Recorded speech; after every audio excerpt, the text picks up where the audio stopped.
in retaliation for being cast out of heaven, Satan's going to try and hurt those that are most dear to God. And who is that?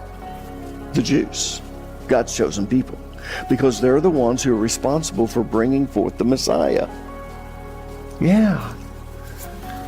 I don't know why Christians, they all the time want to look at the Jews. And Paul tells us in the book of Romans, don't exalt yourself. You need to understand, they're the root. We were just grafted in.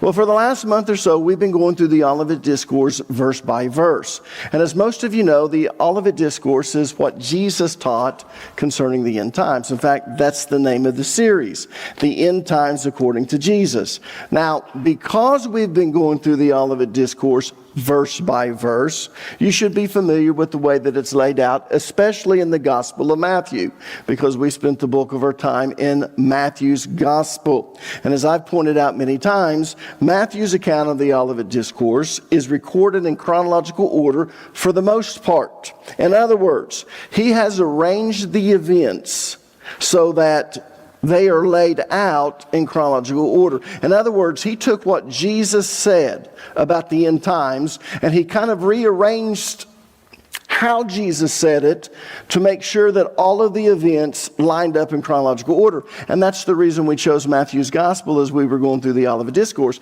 is because it's laid out in chronological order. In fact, it's laid out in chapter 24 like this. Verses 1 and 2 provide the historical setting. If you remember in the previous chapters, Jesus had been rejected by the leaders of Israel, and they had influenced the people as a whole to reject Jesus. And as a result of that, Jesus said, here's the consequences. The kingdom is going to be taken from you, and it's going to be given to the Gentiles until the time of the Gentiles is fulfilled. But not only that, he said, your house is going to be left desolate. Now, when he said your house, he was referring to the temple, the house of God. It's Israel's house of God, the temple. So when he said your house will be left desolate, it confused the disciples. So you come to Matthew chapter 24 and verse number 1, and they look at the temple and the building and they point them out to Jesus. And in essence, what they're saying is, are you telling us that this is all going to be destroyed? And in verse 2, Jesus says, completely destroyed. Not one stone is going to be left on top of another. Of course, that raised a lot of questions for them. And so verse 3 lists the three questions the disciples asked Jesus. Now, I'm going to give you those three questions, but I want you to understand that this is not the order in which they asked those questions, but I'm giving it to you in the order in which Jesus answered their questions. Number 1, when will the end times begin, and what will be the sign that the end has begun? In other words, how do we know that we're living in the end times? How will we know that? What's the sign? Number 2, when will Jerusalem and the temple be destroyed, and what will be the sign that it's about to happen? And last but not least, number 3, when will you return, and what will be the sign of your coming?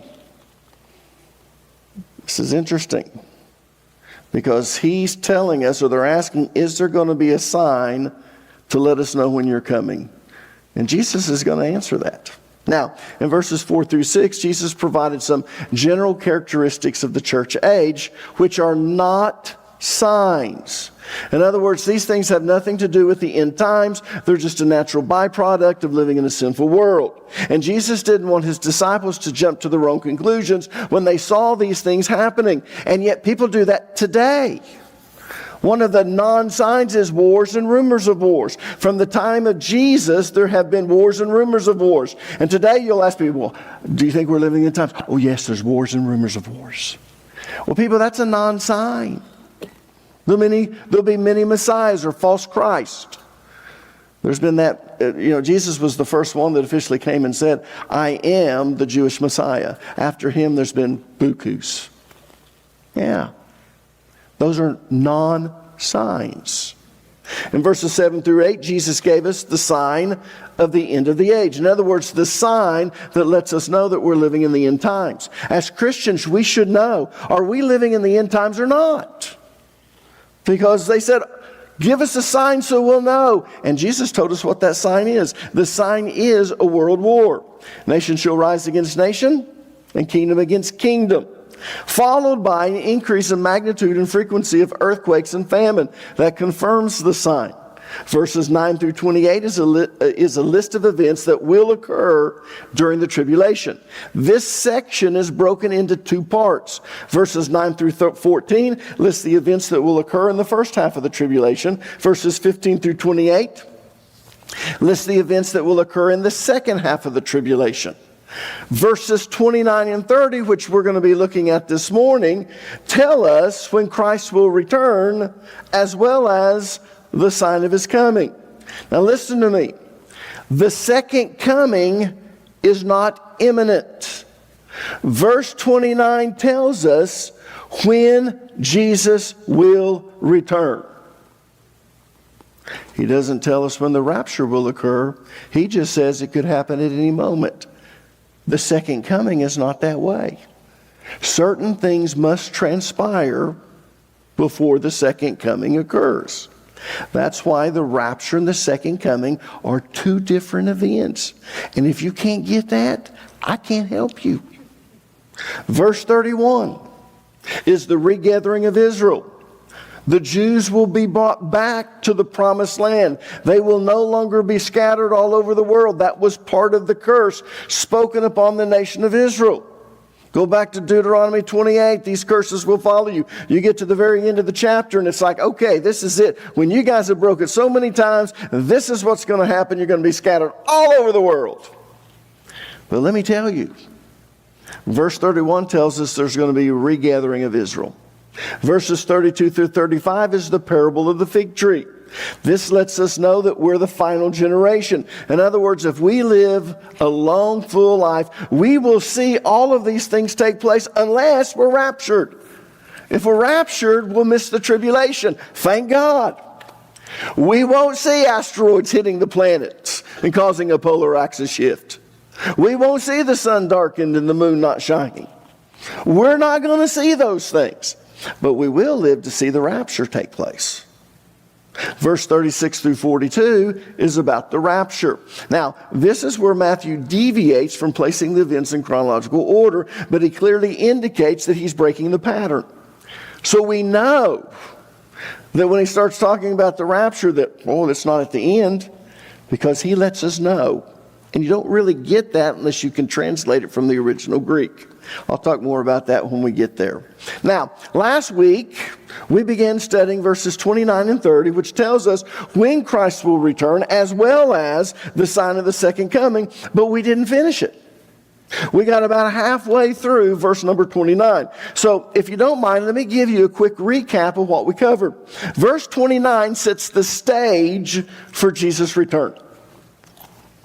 In other words, he wants us to know, okay, this is what it's going to be like right before Jesus returns. So he's setting the stage for Jesus' return. Because verse 29 tells us three important things. Number one, when Jesus will return. I can tell you exactly when Jesus will return once the tribulation starts. Because verse 29 tells us when Jesus will return.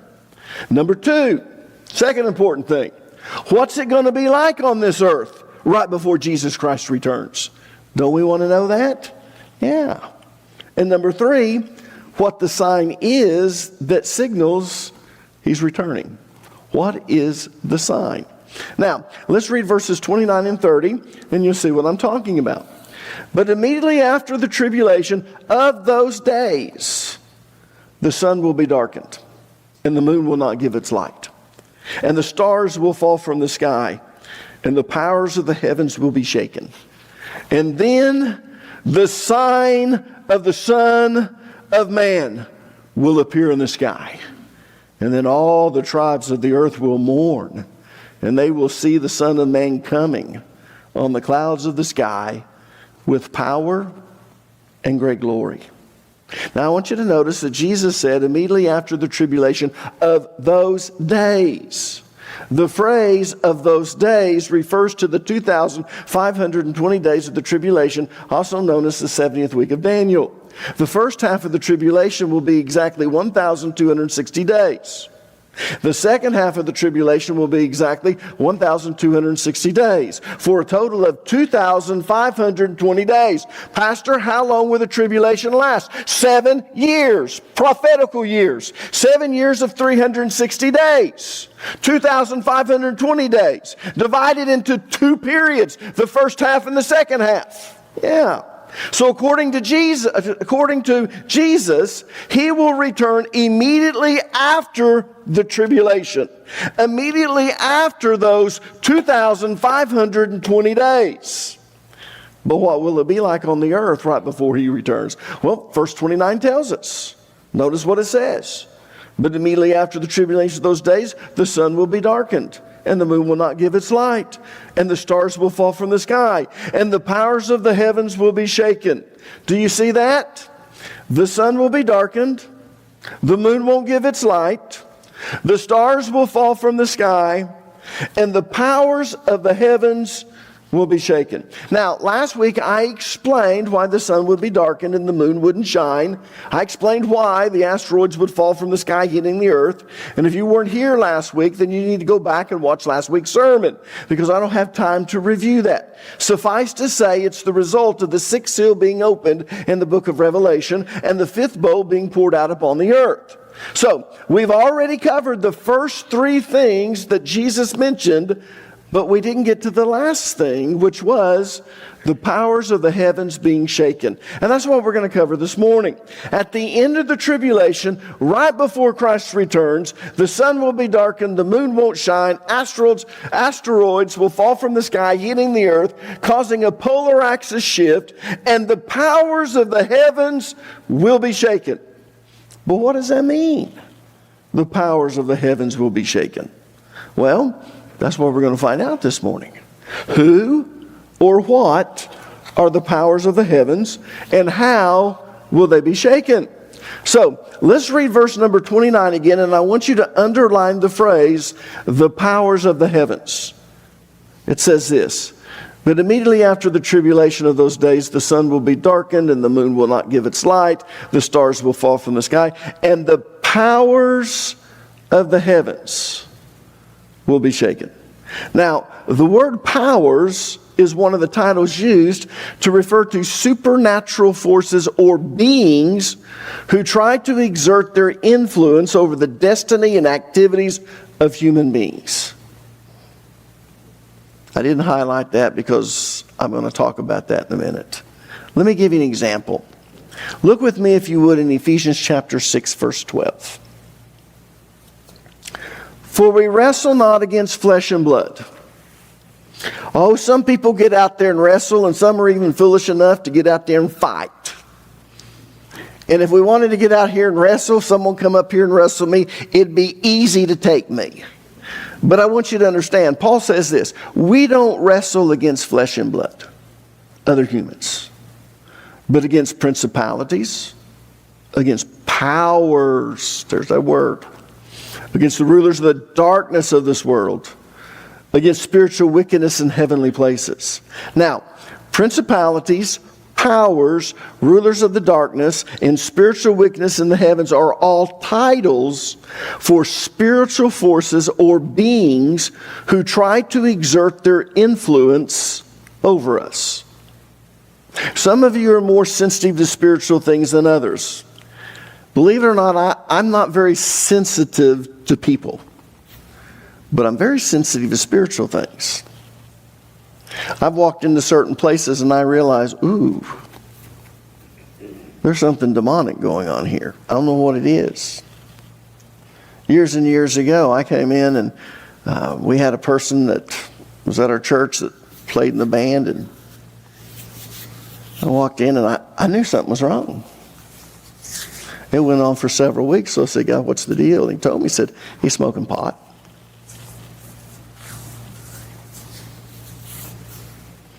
So I confronted him after the service. And he said, yeah, I have been. I'm sorry. And I want you to understand something. The Holy Spirit's a gentleman. He's not going to tell off on you until it gets to a point. And then he tells you that judgment begins in the house of the Lord. Then things are revealed. You know, dirty laundry in the church eventually gets aired. We've seen that with pastors falling, right? They hide it for a while, but eventually it comes out. That's because God loves us. He gives us a chance to repent in private, but when we don't. But my point is I'm getting off. I'm sensitive to those spiritual things. But I want you to understand these spiritual beings are trying to exert influence over us. And some of you are being oppressed and don't even know it. So, the powers of the heavens that Jesus is referring to is Satan and his demonic followers. If you're taking notes, write that down. The powers of the heavens that Jesus is referring to is Satan and his demonic followers. Now, in verse number 29, Jesus tells us that the powers of the heavens will be shaken. Look at verse 29 again. But immediately after the tribulation of those days, the sun will be darkened, and the moon will not give its light, and the stars will fall from the sky, and the powers of heavens will be shaken.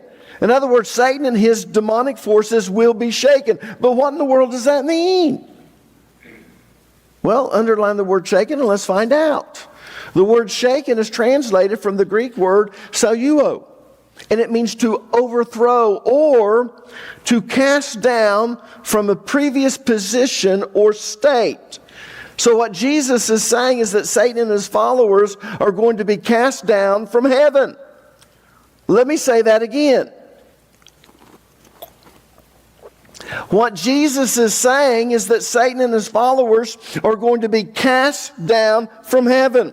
In fact, during the tribulation, there's going to be a war in heaven between Michael and his angels and Satan and his angels. And Satan is going to be defeated and cast down from heaven. And this is what Jesus is talking about.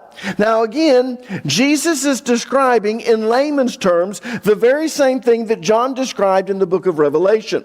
John goes into much more detail than Jesus does, but Jesus is describing the very same thing. Jesus doesn't want to get off in little details. He's just giving you a brief synopsis. Here's what's going to happen during the tribulation. Here's what's going to happen when Jesus returns. This is what's going to take place when I get here. Yeah. John goes into a lot more detail. But I want you to understand, in the Olivet Discourse, Jesus is describing the very same thing that John is describing in much more detail in the book of Revelation. Now turn to the book of Revelation chapter 12, verses 7 and 8, and I'll show you what I'm talking about. And there was a war in heaven. Michael and his angels fought against the dragon, and the dragon fought and his angels, and prevailed not, neither was their place found any more in heaven. They had a place in heaven? Yeah. Now, how many of you have been taught that Satan was cast out of heaven and banished when he rebelled against God? Well, actually, that's not true. But this is the scripture that pastors use to support that belief. The only problem with that is this verse isn't talking about something that's already happened. It's talking about something that's going to happen in the future. Yeah. In fact, it's going to happen in the middle of the tribulation, right after the abomination of desolation takes place. You see, even though Lucifer has fallen from his lofty position, he still has access to the throne of God. And let me prove it to you. Turn to Job chapter 1, verses 6 and 7. One day the angels came to present themselves before the Lord. Notice that the word Lord is in all caps. Who is that? Yahweh! By now you ought to know that. If you're watching online, you haven't been at our church for a long time, whenever you see the word Lord in all caps, it's referring to Yahweh. So one day the angels came to present themselves before the Lord. And Satan also came with them. The Lord said to Satan, "Where have you come from?" Satan answered the Lord, "From roaming through the earth and going back and forth in it." Now, obviously, the book of Job happened after Satan's rebellion, which tells us that Satan has access to God's throne. Yes, he roams the earth like a lion seeking whom he may devour, but he also has access to the throne of God, access to heaven. Turn to Job chapter 2, verses 1 and 2, and let's look at another example. On another day, not the same day, The angels came to present themselves before the Lord, and Satan also came with them to present himself before him. And the Lord said to Satan, "Where have you come from?" Satan answered the Lord, "From roaming through the earth and going back and forth in it."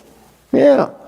So Satan has the ability to roam this earth, but he also has the ability to go up to heaven, to come before the Lord. So it's pretty obvious from these two passages of Scripture that Satan has access to God's throne. He has access to heaven. But what does he do there? Well, if you read the first few chapters of Job, you'll find that Satan was accusing Job of serving God with the wrong motive. He only serves you because you bless him. That was his accusation. And people, that's what Satan does when he comes before God. He makes accusations against us. That's why he's referred to as the accuser of the brethren. He makes accusations about us or against us to God. So, even though Satan lost his position when he rebelled against God, he still has access to heaven. Excuse me.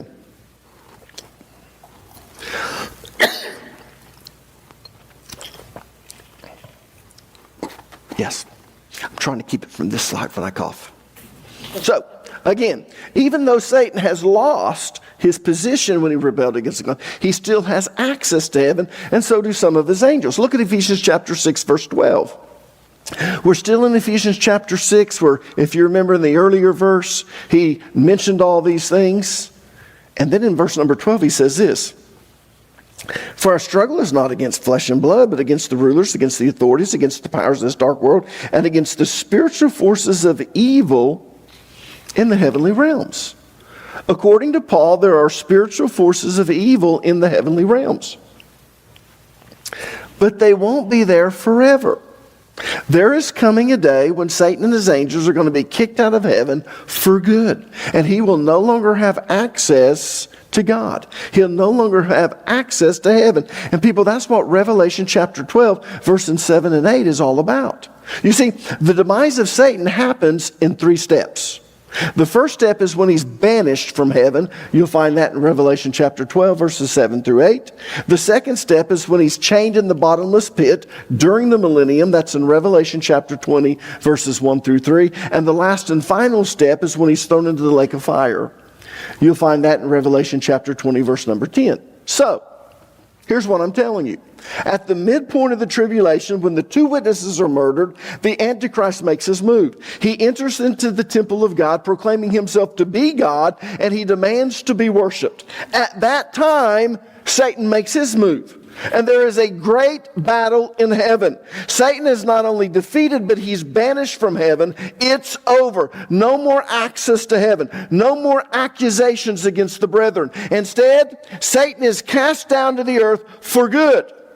Now, look at verse 9 in Revelation chapter 12. We're still in Revelation chapter 12. We're going to stay in there, and we're going to read about this battle and the ramifications of it. Notice what it says. "And the great dragon was cast out, that old serpent, called the devil and Satan, which deceiveth the whole world. He was cast out into the earth, and his angels were cast out with him." Now, the phrase "cast out" is used 3 times in this verse. Why? Why? Well, the reason it's used 3 times is to emphasize the decisiveness of the battle. Satan and his angels were expelled from heaven permanently. They were cast out once, cast out 2, cast out. I want you to know, this is decisive. He's no longer going to have access to heaven. Now, to avoid any mistaken identity of who was cast out of heaven, John identifies Satan in 5 different ways in verse 9. In this one verse, he refers to Lucifer in 5 different ways. First of all, he's referred to as the dragon, which speaks of his wickedness and his cruelty. You see, dragons were thought of as being cold, cruel animals that kill for sport. Think of crocodiles, and you get the picture. Secondly, he's referred to as that old serpent. This is meant to remind us of Adam and Eve's fall in the Garden of Eden. It was the serpent who tempted Adam and Eve to sin. He's also called, as it says in verse 9, the devil and Satan. The word devil is translated from the Greek compound word diabolos. It's made up of two words, the prefix dia, which means through, and balo, which means to throw. When you combine those two words, it literally means to continually throw at something until you break through. How many of you ever said, it's just one thing after another? The refrigerator broke down. They sent us home from work so we might not get paid. The car needs new tires and the kids are sick. And you just want to give up. Why are things just constantly thrown at you? Because that's Satan's method of attack. That's why he's called the devil. Devil's not his name, it's a descriptor. It tells you his method of attacking you. Satan means adversary. You see, Satan hates God and he wants to hurt God. So the best way that he can hurt God is to hurt those whom God loves. If God or Satan can hurt you, he hurts God. There's no other way he can hurt him. And that's why he wants to hurt you. That's why he wants evil in this world. This is why he wants bad things to happen, because it hurts God. He's Satan. He's the adversary. And last but not least, he's referred to as the one who deceives the world. He's the master of deception with the uncanny ability to mislead people. And once he misleads people, he turns right around and accuses them. This is wonderful. I want you to get this picture. It doesn't say it in the Bible, but when you read through the Bible, you know exactly what Satan did. He appears to Adam and Eve in the garden, and he says, did God really say that if you eat this, you would die? Do you think you'll really die? Now I'm paraphrasing. God knows that when you eat of it, you will become like him, knowing the difference between good and evil. God just doesn't want you to be like him. Surely you won't die. Eve looks at it. She's tempted. She takes a bite of it. Adam's watching the whole time. Doesn't stop her. He finally says, is it good? And she says, yeah. He looked around and God didn't send lightning and hit her. So he took a bite. Now, immediately what do you think happened? Well, I can tell you what happened, even though it's not recorded in the book of Genesis. Satan immediately goes to God and says, God, do you see what they did? You specifically told them not to eat of that, and they did. You said they'll die. Now, they didn't physically die the day they ate of it. They spiritually died, which led to physical death. Death simply means separation from God. You're separated by your sin. And until you accept Jesus Christ, you're separated from God, even though he loves you. Once you accept Jesus Christ and your sins are forgiven, you're reconciled to God and no longer separated. That's why even though you might physically die, you still live. That's good teaching, Pastor Allen. But I want you to understand something. Satan's trying to get you to flirt if you're married. He's trying to get you to look at porn. He's trying to get you to party. He's trying to get you to do all these things. And as soon as you do, he turns right around and goes, look at them, God. Yeah. Yeah. He misleads you, and then he turns right around and accuses you. Yep. Now look at verses 10 and 11 in Revelation chapter 12. And I heard a loud voice saying in heaven, now has come salvation and strength and the kingdom of our God and the power of his Messiah, Christ. For the accuser of our brethren is cast down, which accused them before our God day and night. How could he accuse them before God unless he has access to heaven? Day and night. And they overcame him by the blood of the Lamb. The way that we overcame being accused. Because now, those accusations, yeah, well, I just want you to know, those sins are paid for. They overcame him by the blood of the Lamb, by the word of their testimony. Jesus is Lord. That's what it means, word of their testimony. And they led not their lives unto death. Now, once Satan is cast down from heaven, heaven celebrates. This victory is just one more step towards the establishment of God's kingdom here upon the earth. But things are really going to get tough for those on the earth, especially for the Jews and those who accept Christ after the rapture. Look at verse 12. Therefore rejoice, ye heavens, and ye that dwell in them. Woe to the inhabitants of the earth and of the sea, for the devil is come down unto you having great wrath, because he knows now that he has but a short time. Now I want you to underline that word therefore. Therefore is translated from the Greek phrase diatato, which means because of this. Because of this, rejoice heaven and you that dwell in heaven. Now, what's he talking about because of this? Because of what? Because Satan has been kicked out of heaven permanently. Because of this, rejoice heaven and those that dwell in heaven. But woe to the inhabitants of the earth. In other words, it's a good thing for those in heaven, but it's a bad thing for those on the earth. Why? Because Satan's really ticked off now that he's been kicked out of heaven. And he knows he only has a short time. How short? 3.5 years. Yeah. How do you know that? Well, let's keep reading. Look at verses 13 and 14. And when the dragon saw that he was cast into the earth, no longer has access to heaven, he persecuted the woman, Israel, which brought forth the man-child, Jesus. Jesus was a Jew. He's the Jewish Messiah. It was the chosen people that brought forth the Messiah. They rejected him, but they're the ones who brought him forth. They'll repent at the end of the tribulation, recognize that he's the Messiah. They're still his chosen people. But let's keep reading. Verse 14. And to the woman were given 2 wings of a great eagle, that she might fly into the wilderness, into her place where she is nourished for a time and times and half a time from the face of the serpent. So, in retaliation for being cast out of heaven, Satan's going to try and hurt those that are most dear to God. And who is that? The Jews, God's chosen people. Because they're the ones who are responsible for bringing forth the Messiah. Yeah. I don't know why Christians, they all the time want to look at the Jews. And Paul tells us in the book of Romans, don't exalt yourself. You need to understand, they're the root. We were just grafted in. Yeah, anyways, I'm getting off. But I want you to understand, Satan hates them above everyone else. So now Satan is going to persecute the woman with a new vengeance.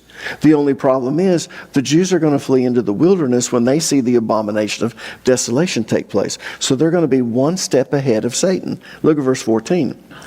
And to the woman were given 2 wings of a great eagle, that she might fly into the wilderness, into her place where she is nourished, in other words, protected for a time and times and half a time from the face of the serpent. Now, some scholars believe that the eagle with 2 wings is symbolic, and it's talking about airplanes. But I don't believe that, and let me tell you why. This is the same terminology that's used in the Old Testament when Israel was delivered from Egypt. Look at Exodus chapter 19, verse number 4. Remember, Exodus means deliverance. You're exiting. You're coming out. So here's what it says. You yourselves have seen what I did to Egypt and how I carried you on eagle's wings and brought you to myself. So God is talking about, okay, when I brought you out of Egypt, you saw what I did to Egypt and how I carried you on eagle's wings. Now look at Deuteronomy chapter 32, verses 9 through 12. For the Lord's portion is his people. Jacob is the lot of his inheritance. He found him in a desert land and in the waste howling wilderness. He led him about, he instructed him, he kept him as the apple of his eye. As an eagle stirreth up her nest, fluttereth over her young, spreadeth abroad her wings, taketh them, beareth them on her wings. So the Lord alone did lead him, and there was no strange God with him. So this is basically a figure of speech that means God will deliver them. And because Petra is only 45 miles south of the Dead Sea, they'll be able to get there quickly, and they don't need an airplane. In fact, it'd take longer to get in the airplane, take off, fly there and land than it would be just to flee. Remember, Jesus told those in Judea to flee, not those in other nations. Look at Matthew chapter 24, verses 15 through 16. This is part of the Olivet Discourse. He didn't tell every Jew to flee. He said the Jews in Judea and Jerusalem. Notice what it says. When you therefore see the abomination of desolation spoken of by Daniel the prophet stand in the holy place, then let them which be in Judea flee into the mountains. Now, how long will Israel have to remain in the wilderness? Well, look at verse 14 again.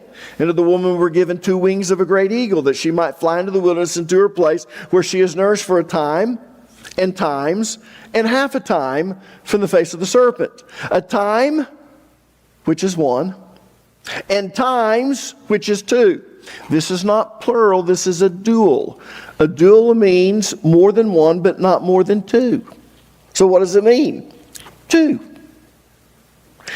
And half a time, which equals 3.5 years. So when the abomination of desolation occurs at the midpoint of the tribulation, those in Judea flee to Petra, and they remain in the wilderness for 3.5 years, which is exactly how long the last half of the tribulation is. This is further proof that Satan is not kicked out of heaven until the middle of the tribulation. In fact, just go back and read chapter 12 in Revelation in context, and you'll see what I'm talking about. You'll see that when Satan gets kicked out of heaven, he turns his great wrath on the woman, which is Israel. But Israel flees to the wilderness and is protected by God for 3.5 years. That tells us that the battle in verses 7 and 8, where Satan gets kicked out of heaven, doesn't happen until the middle of the tribulation. But as I said, Israel is one step ahead of Satan. And the reason they're one step ahead of Satan is because when they see the abomination of desolation take place, they flee to the wilderness immediately. I'm not going to read it, but you can go back in Matthew chapter 24, verses 15 through 18. Remember, this is the events that's going to occur at the beginning or during the second half of the tribulation. At the very beginning of that's the abomination of desolation. And Jesus tells them, when you see it, you flee. But he also says this, pray that it does not occur on the Sabbath. Why? Because the Orthodox Jews cannot travel on the Sabbath, at least not for any long distance, because that would be considered to be work. That's why the whole travel industry, public transportation, is shut down on the Sabbath in Israel. So, those are the conditions on the earth at the end of the tribulation right before Christ returns. The sun is darkened, the moon doesn't shine. Asteroids have fallen from the sky, hitting the earth, causing a polar axis shift. And Satan has been pouring out his wrath upon the Jews and Christians because he's been cast out of heaven. And at this point, it looks like all is lost. And there's no hope for mankind, and not even for our planet. And it's at this moment that the sign of Jesus' coming appears in the sky. Look back at verse number 30 in Matthew chapter 24. This is part of the Olivet Discourse. And then the sign of the Son of Man will appear in the sky. And then all the tribes of the earth will mourn, and they will see the Son of Man coming on the clouds of the sky with power and great glory. Now there are 2 things that I want you to notice in verse 30. First, the sign will appear in the sky, not on the earth, in the sky. And secondly, they will see the Son of Man in the sky coming with power and great glory. Truth is found in the details, people. Not just glory, but great glory. They will see the Son of Man coming in the clouds in great glory. Paulus doxa, which refers to the Shekinah glory of God. Now, does everyone know what the word Shekinah means? How many of you heard of the word Shekinah? None of you? Never heard of Shekinah glory? Oh my gosh. Well, anyways, I'm going to assume that none of you know what Shekinah means. The word Shekinah is not found in the Bible. But the concept of the Shekinah glory is found in the Bible. You see, the term Shekinah was actually coined by rabbis before the time of Jesus. And it refers to the glory that's manifested in the divine presence of God. Or I should say, it emanates from the divine presence of God. In fact, it's too awesome and powerful to be seen completely by man while he's a human. So it's usually muted. In the wilderness, it was a cloud by day and a pillar of fire by night. When Moses wanted to see God's glory, God hid him in the cleft of the rock. And he told him, he said, you can't see my face and live. No man can do that. No human can do that. That's why in the Old Testament, when the high priest went into the Holy of Holies, he actually had to take in incense. There had to be some type of barrier between him and God, or he would die. So he tells Moses, you want to see my glory? Well, you can't see it all, but you'll get a peek at it. So he hides him in the cleft of the rock, and he says, stay right here, and I'm going to pass by. And when he passes by, he takes his hand, and he places it over where he can't see him as he comes. He's in this cleft of the rock. He can only look straight out. All of a sudden, he sees this hand come, and the hand blocks his vision. And God passes by, and as he passes by, he takes his hand off so he can see his backside. He can see a partial of God's glory. Now, it's not just glory, it's great glory. Glory does not mean the presence of God. Everyone has glory. I won't get into that. But basically means the pinnacle of perfection. When God created man, the glory of man is when he becomes what God created him to be. We talk about glorified bodies. One day we'll have glorified bodies. That means your body will be everything that God created to be. It will be the pinnacle of perfection. Yeah. Everyone with me? But God's glory is unlike anyone else's. Because each thing the sun has its own glory, the stars has its own glory, different animals have glory. It's all different based upon what God created them to be. But God is not a created being. His glory is unbelievable. That's why they coined this term Shekinah glory. And when you see the phrase great glory, it refers to the Shekinah glory. So when Jesus returns, he will come with great glory. In other words, his divine presence in the sky will be emanating the Shekinah glory of God. And when he first appears in the clouds, you won't see him because the Shekinah glory will be like lightning in the sky.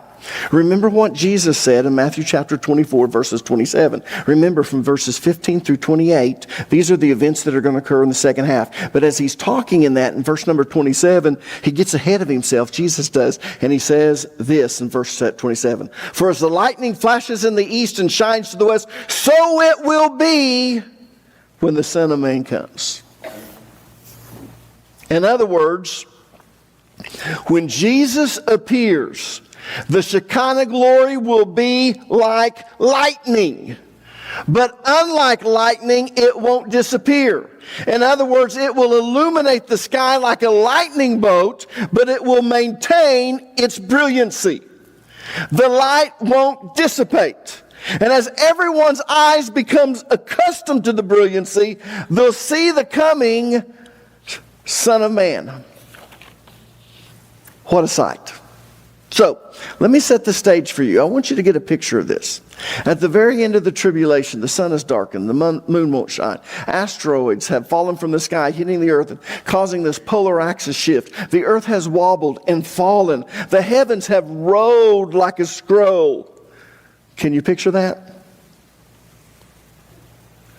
And then when all seems lost, even our planet, a lightning bolt flashes in the east and shines even unto the west. In other words, all around the earth.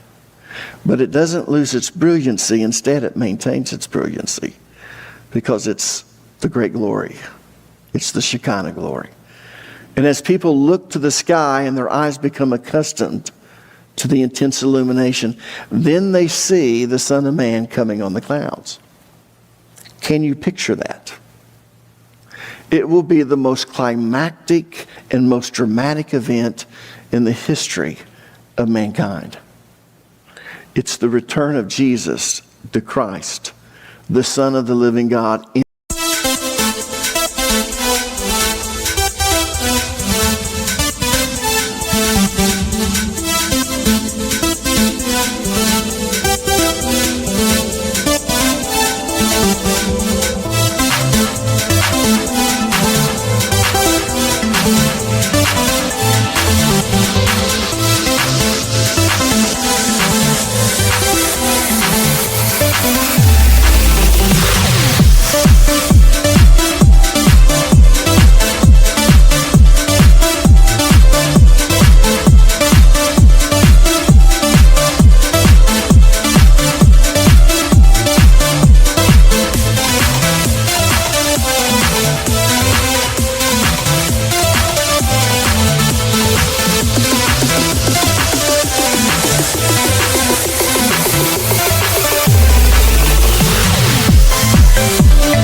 his glory. So what is the sign in the sky signaling Jesus' return? First, the Shekinah glory flashing across the globe and filling the sky with its brilliancy. And then Jesus appears coming in the clouds. He is the focal point of the Shekinah glory. People, that's the sign, all of that. It's the lightning.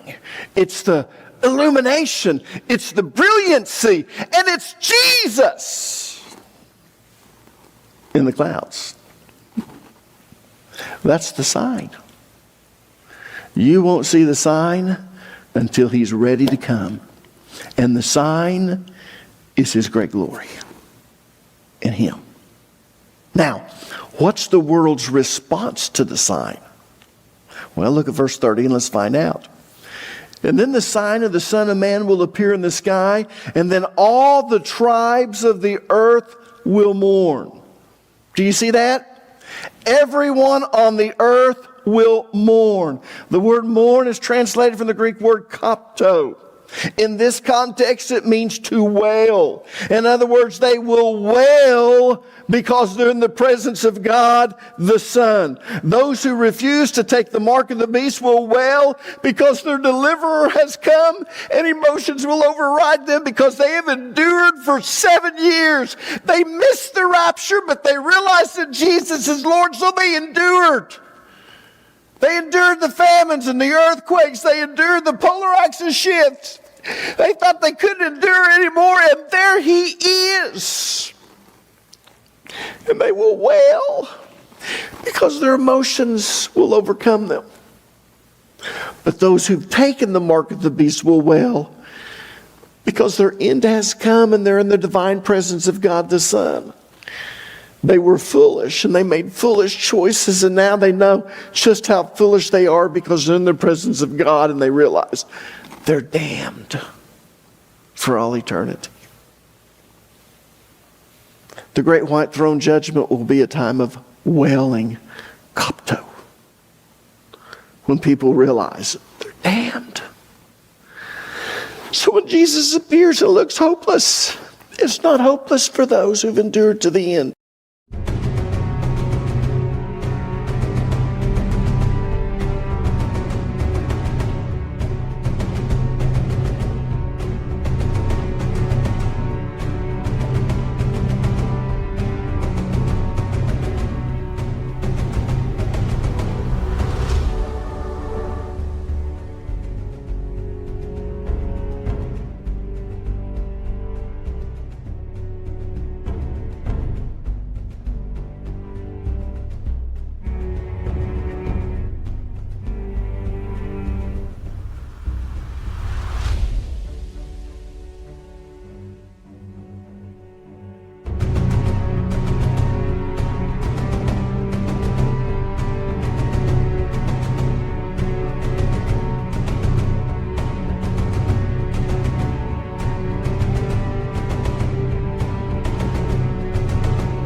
But it's hopeless for those who've taken the mark and didn't endure. You know, talk about foolish people. If you were to ask Christians, do you want Jesus to return now, right now? Most Christians would say no.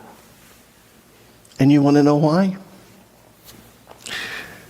Because they're enjoying the pleasures of the sinfulness of this world.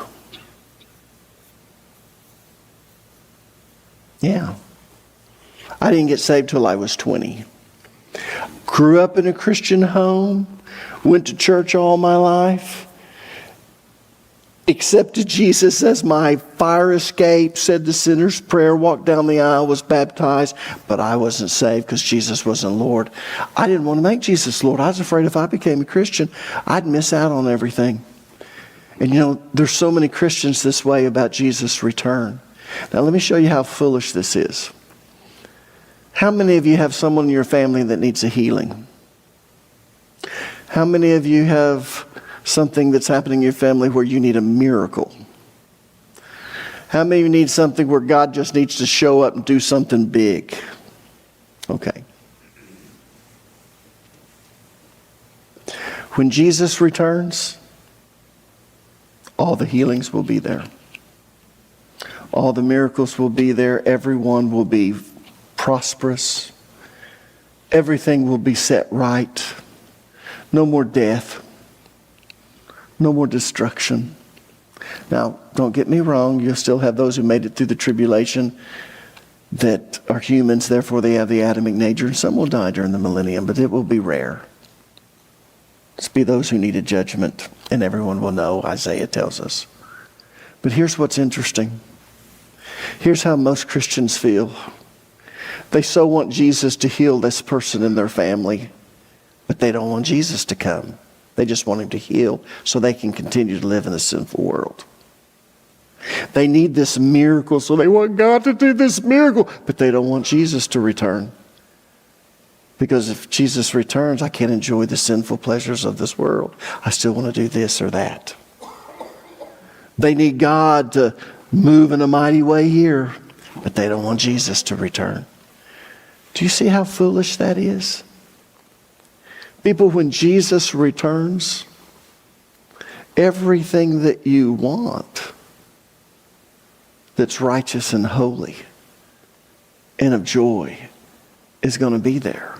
No more sickness, no more disease, no more deformities, no more fighting over whether to take the vaccine or don't take the vaccine. No. But we are so foolish because we want God to step in, but don't step into the world at your coming.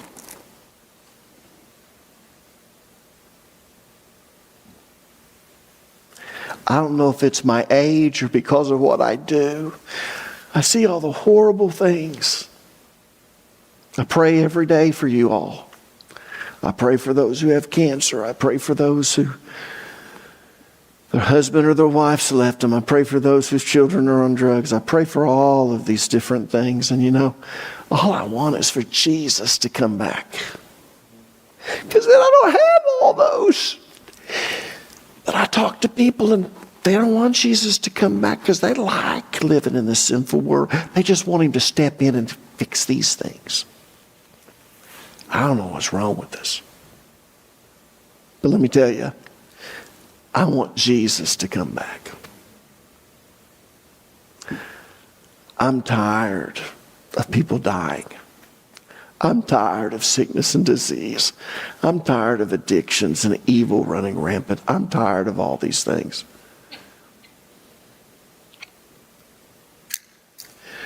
I'm going to be raptured. But if I wasn't, I'd be one of those wailing when I saw Jesus for how foolish I was that I didn't want Jesus. Some of you are so foolish you've not made Jesus Lord of your life, and you will miss the rapture. Trust me, if you endure to the end of that 7 years tribulation when Jesus returns, if you've accepted him, if you've refused to take the mark, you will wail. You will mourn that you weren't wise enough to accept Jesus before the rapture.